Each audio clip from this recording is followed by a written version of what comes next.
Still haven't purchased my battery, but I'm running 3,000 watt motor, 3,000 watt controller, and an 80 volt battery.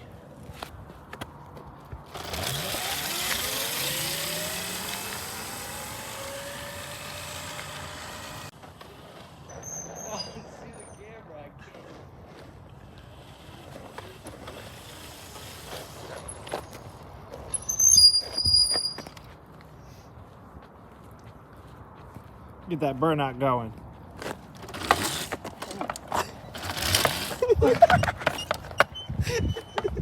I can't help it.